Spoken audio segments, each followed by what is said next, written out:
the 19 steps of healing, from denial all the way up to freedom. But in there's 19 steps. And I don't know about you, Janine, but I personally went through each one of these steps, not necessarily in the order of the pyramid. We will probably have to get a photo of that pyramid. I do have one, but I didn't have a guided tour of this pyramid. Yeah. I was walking on my own, and I shouldn't say on my own, because I did have a girlfriend who, unfortunately, we were going through it at the same time. But we always say we were the blind leading the blind. I mean, we were just like, it's like going through that. All of a sudden I had a vision of a haunted house, and neither one of you wants to go through it, but you have to go through it, and you're going to go through it together, and you just hang on and scream often, cry in fear. I'd seriously just had this vision of you're going through this darkness and you have no idea what's ahead of you. No. But you have to keep going. You And do. that first block is denial. It is. So I want to know what your definition, or how you managed denial, or how you confronted it, how you realized that you were there, confronted it, moved through it. And in my case, dealing with narcissistic abuse, and my first experience was a lifelong experience because it was with a family member. And, when I think back, I think of denial myself as an inner argument, and it's an inner argument with your intuition, because your body always tells the truth. Your body knows what's right and wrong. We've been, divinely given this warning bell system in our bodies, and yet we fight it. Our mind will fight what's going on, what our body's telling us. And just being a person that, you always want to believe the best in a person, and you don't want to think poorly of them, and you want to give them the benefit of the doubt. And that's great. But some people, that's not how that's just not a good way to be. And so you start getting these pings of, that didn't feel good. And then the mind kicks in and starts to deny what your body's feeling and go, oh no, that's okay. Because we don't want to deal with what's on the other side of that wall of denial. We don't want to look at that, because that could be really painful, or I'm going to have to do something about it. Maybe walk in some muddy waters that I'm not prepared for. Don't have my boots on today. And so we go into denial, because I know this feeling. I know what I'm dealing with. So this is much more comfortable for me to just stay here.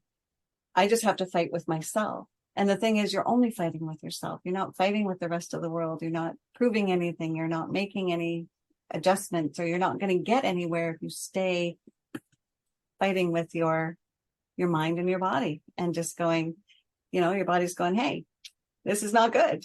And your mind, no, it's okay. It's fine. I can cope. I can manage. Okay, I'm just going to breathe. And okay, I can just do this, and then just get into survival. Well, it's really important to get past that denial. And eventually, I think we all reach that point where it's like, I can't, you're denying something that was here, and eventually it actually shows up in front of you, and you can't not see it anymore.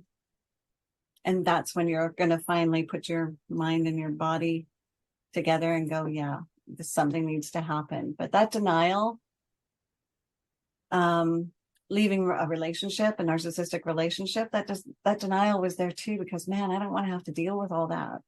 What, if I say and admit the truth that there is a problem here, then I have to do something about it. And that leads into fear, and that leads into guilt, and that leads into shame, and it leads into so many other things. But staying stuck in the guilt in the denial just keeps you stuck and at turmoil with yourself. Yeah, that's a really great definition, because denial, you don't want to leave that. It's not safe, but it feels safe. Exactly. and that's when denial can make you sick, because it's just, like you said, you're ignoring what your body's telling you need to do, but we don't want to. I sat in denial for 2 years, and it's painful. And so for me, it was infidelity. And it was funny, not funny. I had always said that I would tolerate, I even told my husband this, ex-husband now, but I will tolerate anything but infidelity until it entered the house. Then you're like, oh shit, Right. now what do I do? And I I think that my body was taking time to accept Yes. in order for me to be able to say, yeah, I can't do this anymore. And he actually threw those words in my face a couple times, like, well, you said you would never. It's almost like he wanted me to leave so he could go to the other. Like he wanted me to end it. But I truly, my body was not letting me. I even tried to move out of the house once, and I couldn't. I just couldn't do it. My body was telling me what was going to happen, but I had to really get myself to that space of where I felt strong enough and confident enough to say, yeah, we can't do this anymore. So yeah, denial is it's a very strange place to be. I love what you said, Nanette, when you said that it took time to accept it and takes time, because I don't want people rushing out and going, okay, I can't be in denial, I must do something. Right. Because you can, running too fast, you can stumble and fall too. Yeah, you can make poor decisions. Exactly. Sure. So I think that point that you made is really a good one, that, you know what, it does take time. Oh, And even though we're not, your mind and body are not matching, it can start to match. it can. And it's a process, and everybody processes it differently, and there's no right or wrong way to do it. Nope. But what's so important is having the support that you need to just go back and forth. And sometimes it's 2 steps forward and 3 back. Yep. 1 back or 9 back. But you're always going to step forward if you have that support. Yes. And the problem is, if you don't have the support, you're going to go back 3, and you go back 6, and you go back, and then you go, I just don't want to deal with this anymore. And we're right back into the denial stage. Yep. And you're stuck again. Exactly. You're stuck and you're feeling even more sick, like almost sick to your stomach. Many moments like that. And the mind body connection works that way, because if it's not being processed in a healthy, proper way, and walking through it and letting it go, there's a process in that. It's not something you do overnight. It doesn't, it's not a microwave. Nope. But if we don't do that, these emotions and the fear and the stress that causes, denial is a huge stress factor. Mm-hmm. It'll affect your body, and things can come out in different ways. And all of a sudden you start feeling really sick, or you can go into depression, anxiety. There's so many other things, but you have to work it through. Otherwise your body will just go, okay, well, I guess we're hanging on to this. Right. Reason why I'm hanging on to this. And now it's called this. Right. No, very, very true. And like you said, your body reacts to it. And well, I've said this like a pyramid. So you're climbing a mountain. Yeah. I mean, I'm not a mountain climber, climbed walls before, but when you lose your grip, you have to stumble, slide down a bit, but then you have to start moving forward. And like you said, you can only do that with support. Again, another analogy, my daughter, she did rock climbing. And I went with her once, and it's a teamwork. Like, you're always with someone, you're intent, like there's always someone holding your ropes, always someone helping you. And it's like anything in life, anything successful, no matter what it is, building a business, building a house, building a family, building, getting through trauma, getting through grief, we have to have support. And, if you can move through denial and into acceptance, that's just one step. Like there's many more ahead. And why would you want to do that alone? Exactly. And you don't have to. I've said this to you before, and I've said it to others.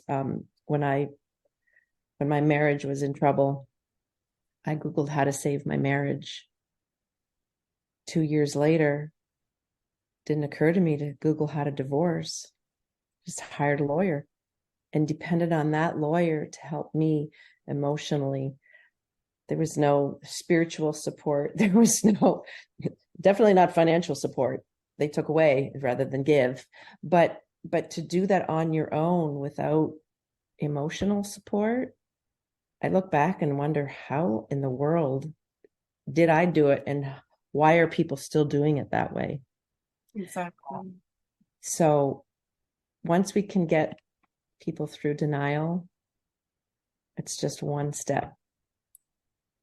The other thing about the support too, Nanette, is that people get support from someone that has been there. Mm-hmm.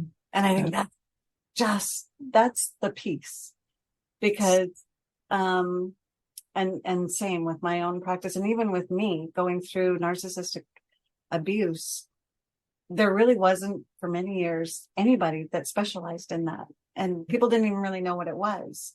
Nope. And so it was really difficult, and I probably went through like 4 therapists, and once it kind of got into that narcissism and I really want to know more about it and how do I maneuver this, some narcissists or some therapists, they're very good, but they can start gaslighting you too, which is what you've endured your life. Yes. And make it worse, but unintentionally, just simply because they don't have that background in that narcissistic abuse. And you don't want to have to go into or have someone that's going to try and support you that doesn't really understand what you've been through. And then you have to justify and you have to defend yourself. And that's not the position you need to be in. And so going to you, if you're going through a divorce, you've been there. You've walked the walk. You've done the healing. You can actually show them, hey, take my hand because I've been through and I can make it a lot smoother of a road for you. And I'm always going to be here. Nothing you say is going to, shock me or anything. And that's the same as what I do. I've been there. I know how devastating this is. The psychological manipulations from a narcissist and what you're dealing with, but I walked that walk. And now I just want to help anybody that is going through this. Absolutely. No one should do this alone, and no one should have to suffer through it. No. And what's funny is funny again, not funny. The first time I heard the word narcissist, I shouldn't say the first time I paid attention to the word narcissist was with a marriage counselor. And I was like, yeah, I've heard of the word, but I don't really know do I know what it means? Kind of, sort of. And I looked it up and I went, oh, oh, that is my husband, current husband, again, this is now 13 years ago. Was there even such a thing as a narcissistic coach, like someone that can coach you through this? So I could have done a double dose of coaching, And that goes right back, Nanette, to having someone that understands, but also when, like, same thing happened to me too. I didn't know narcissistic abuse, even though I was going through it, couldn't put anything on it. When I found it, it was like, it matched so perfectly to what I was going through. And it was like, okay, this is a thing. Yeah. I didn't even know it was a thing, right? This is a thing. Yeah. And suddenly all those questionable life moments and everything started to make more sense. And I realized I wasn't going crazy, and okay, I might be okay. Because I've been thinking for a long time that I'm not okay, that I'm the problem. And what that does is takes us right back to our topic today, is that's your first step of stepping out of denial. Yeah. Yeah. Having that, and it's an aha moment. And when you talk with someone that's been through it, it's like, whoa, that validation is your first part of it. It adds a little bravery to taking your next step. 100% bravery. And that's what you need to move through the next step, which is fear. Yes. Something we can come back and we can talk more about. Yes. And we're going to. We're going to. Yes. So for now, this is Nanette Murphy, and I'm Janine Fullett, and we are here to help you, support you, be there with you, provide a safe place for you to go. So if you're needing help in a divorce, you're just not sure what's going on, narcissistic abuse, we're here. We are here for you 150%. Thanks, Jenny. Thanks, Nanette. Thank you.